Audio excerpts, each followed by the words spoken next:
દોસ્તો, વીછી ને દેડકાની એક સરસ મજાની કહાની છે. નદીમાં એક વીછી ડૂબી રહ્યો હોય છે ને થોડે દૂર દેડકો તરતો હોય છે.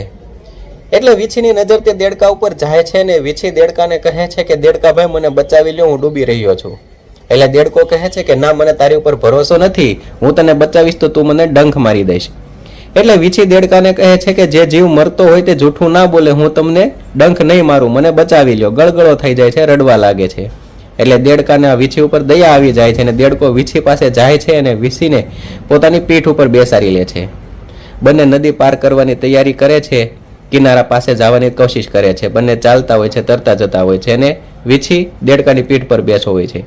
વીછી દેડકાને કહે છે કે તમારું કેવું સરસ જીવન છે, તમે તો પાણીમાં પણ રહી શકો છો અને જમીન પર પણ રહી શકો છો. એટલે દેડકો વીછીને કહે છે કે અમારું જીવન તો ખૂબ સરસ છે, પણ તમે તમારું જીવન તો જુઓ, કોઈ તમને સહેજે અડે તો તમે તરત જ તેને ડંખ મારી દો છો. બંને તેમ વાત કરતા કરતા નદી કિનારા સુધી પહોંચવાની તૈયારીમાં હોય છે. ત્યાં જ વીછીથી રહેવાયું નહીં અને તેને દેડકાને ડંખ મારી દીધો.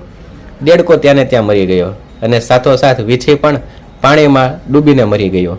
એટલે દોસ્તો, આ કહાની ઉપરથી આપણને શીખવા મળે છે કે આપણે ગમે તે વ્યક્તિ ઉપર ક્યારેય આંખ બંધ કરીને ભરોસો ન કરવો, તેના વિશે પૂરતું જાણવું અને પછી જ તેની વાત ઉપર ભરોસો કરવો. કારણ કે આવી રીતે તમે આંખ બંધ કરીને ભરોસો કરશો તો તે વ્યક્તિ તો ડૂબશે જ, પરંતુ સાથોસાથ તમને પણ ડૂબાડશે જ. એટલે ક્યારેય કોઈ વ્યક્તિ ઉપર અમુક માણસ હેરાન થતા હોય તો તે તેના કર્મે જ હેરાન થતા હોય છે. એટલે ક્યારેય કોઈ માણસ ઉપર દયા ખાય ને તેની ઉપર ભરોસો ના કરવો, કારણ કે તે તો માણસ હેરાન થતો જ હોય છે, પરંતુ સાથોસાથ તે તમને પણ હેરાન કરશે, તમને પણ મારશે.